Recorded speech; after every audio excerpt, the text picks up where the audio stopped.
Olá pessoal, professor Celso Medeiros. Teve algumas pessoas que me pediram para eu dar uma reforçada com relação a contas de dividir, né? E se vocês tiverem outras sugestões, me avise e eu vou incluindo à medida que vocês vão precisando, certo? Então aqui nós temos o seguinte, eu vou fazer três contas de dividir. Vamos pegar, por exemplo, o valor 1.452 e vamos dividir isso por 7. Então aqui eu vou fazer o seguinte, como que eu faço uma divisão dessa, né? Eu vou pegar dígito a dígito e vou perguntando se eu consigo dividir. Eu vou perguntar, eu consigo dividir 1 por 7? Não, eu não consigo dividir 1 por 7 que resulte um número inteiro, né? Então aqui, por 1 eu não consigo. Daí eu vou perguntar, eu posso dividir 14 por 7? Então eu vou pegar agora dois dígitos aqui, dois algarismos. 14 por 7 eu consigo. E daí eu vou na tabuada do 7. 7 vezes quanto dá mais próximo que 14? Ora, 7 vezes 2 dá exatamente 14, então aqui dá 2. 2 vezes 7, 14. Eu posso colocar aqui menos 14. Eu vou pegar e vou descer o 5. Desci o 5 aqui que estava aqui, ó, certo? E daí eu vou perguntar, 5 eu consigo dividir por 7? Não, 5 eu não consigo dividir por 7, porque 5 é menor do que 7, então eu não consigo dividir por 7. O que eu tenho que fazer então? Eu tenho que colocar um zero aqui, ó, porque o 5 eu não consigo dividir por 7, então eu vou colocar um zero. E daí eu posso descer o próximo número, eu vou descer aqui o 5, o 2 agora. E daí eu pergunto, 52 eu posso dividir por 7? 52 eu posso dividir por 7. 7 vezes 7 dá 49, 7 vezes 7 dá 49, então aqui eu coloco menos 49, e aqui eu faço a continha, né? 9 para 12, 3. Eu emprestei esse 1 desse 5, então ficou 4 para 4, 0. 3. Terminei aqui.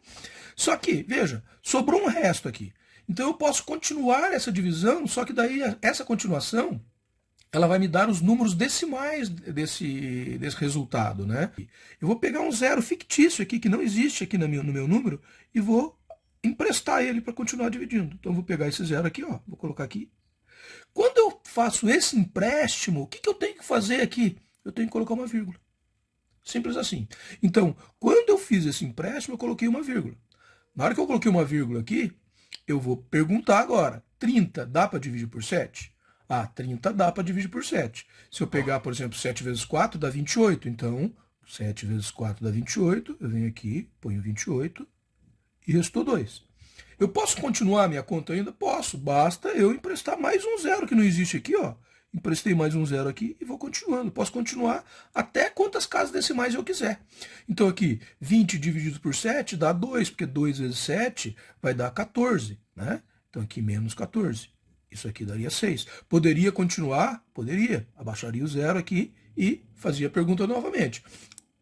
Quanto dividido por 7 dá mais próximo que 60?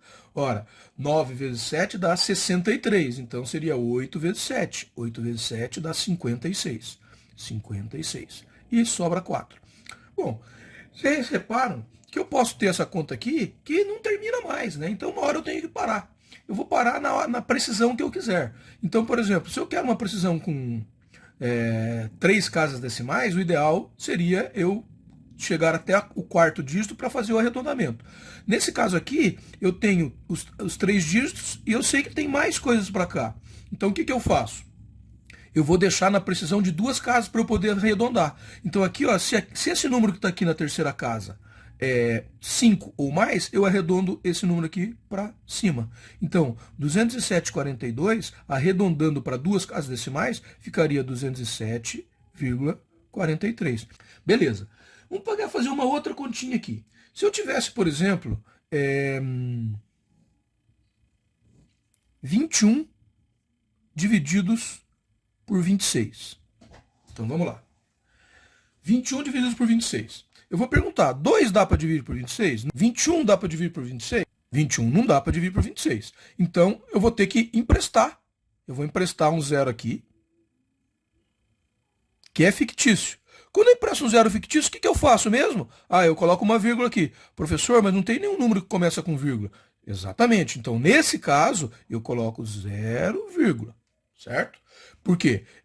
Como eu tive que emprestar um zero para continuar a divisão, eu tenho que colocar uma vírgula. Como não tem nada aqui, eu tenho que colocar um zero antes, porque eu não consigo representar o número com vírgula direto, né? Então, é por isso que nós colocamos essa vírgula aqui. Beleza. Agora a gente faz a conta. Bom, qual o número que, multiplicado por 26, chega mais próximo de 210. Bom, a gente pode fazer tentativas, mas se fosse 25 e eu multiplicasse por 8, ia dar 200. Então, provavelmente vai ser 8. A gente vai fazer a conta e ver se é 8 mesmo. Então, aqui vamos fazer, ó, 8. 8 vezes 6, 48. 48, emprestei um 4zinho aqui. 8 vezes 2, 16. Com 4, 20. Olha, deu 208. E aqui sobrou 2.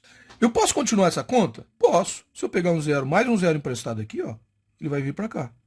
E o que vai dar agora? 20, dá para dividir por 26? Não. O que eu faço então? Eu coloco um zero aqui. Como não dá para dividir, eu coloco um zero. Certo? Porque eu já coloquei a vírgula. Se eu não tivesse colocado a vírgula e estou emprestando, eu colocaria a vírgula. Mas não tem um número com duas vírgulas. Então, nesse caso, eu só preencho com zero. Posso continuar dividindo? Posso. Eu vou vir aqui, descer mais um zero fictício. E aqui, se 210 sobrou 2, 200 vai dar 7, né? 210 vezes 8 sobrou 2, 200 vai ficar com 7. Aqui vai dar 7 vezes 6, 42, emprestei 4. 7 vezes 2, 14, com 4, 18. E aqui vai sobrar, então, 18. Certo? Poderia continuar? Poderia. Mas se eu quero arredondar esse número aqui para duas casas decimais, eu já posso fazer, né? 0,81. Por que 81? Porque o 7 é maior ou igual a 5. Certo? Então, esse seria o meu resultado, olha. Beleza? Agora, vamos fazer mais uma, a última continha aqui. Se eu tenho, por exemplo, 12,35 divididos por, vamos achar o número aqui, 6,1. 6,1. Vamos dividir 12,35 por 6,1. O que eu faço quando eu tenho uma divisão que nós temos vírgulas? Né? Eu igualo as casas dos dois termos. Então, aqui, 12,35 tem duas casas decimais. 6,1 tem uma casa só. Então, eu vou igualar as casas decimais. Então, aqui vai ficar um zero aqui. Agora, eu tenho duas casas aqui e duas casas aqui. Beleza, agora eu posso fazer a divisão. Como que eu faço a divisão? Eu simplesmente desprezo as vírgulas, faz de conta que elas não existem, e o resultado dessa conta aqui vai ser igual ao resultado de dividir por 6,1. Né? 12,35 por 6,1 é igual a 1.235 divididos por 610. Os resultados dessas duas contas seriam iguais, certo? Então, a gente vai fazer essa aqui, porque sem vírgula a gente já sabe fazer, né? Então, eu vou perguntar, 1 dá por 610? Não. 12 dá por 610? Não. 123 dá por 610? Não. 1.235 dá por 610? Dá. E 2 vezes 610, 2 vezes 600 daria 1.200, então vai dar 1.220. Opa, vai dar então, ó. Se eu multiplicar por 2 aqui, vai dar 2 vezes 0, 0, 2 vezes 1, 1, e 2 vezes 6, 12. Então aqui vai sobrar quanto? Vai sobrar 25. Beleza. Posso continuar essa conta? Posso. Se eu quero casas decimais para ela, se eu quero maior precisão no meu resultado, eu preciso de casas decimais. O que eu tenho que fazer? Eu vou emprestar um zero que não existe aqui, e quando eu empresto um zero que não existe, eu coloco uma vírgula. Agora eu pergunto, 250, eu consigo dividir por 610? Não, 250 é menor que 610, então eu vou preencher aqui com um zero. E vou descer mais outro zero aqui para continuar a conta. Daí eu vou perguntar, 2.500 dá por 610? Ora, 2.500 dá por 610. 1.235, 2.500 é quase o dobro, né? É um pouquinho mais do que o dobro. Provavelmente vai dar 4. Vamos tentar com 4. 4 vezes 0 dá 0.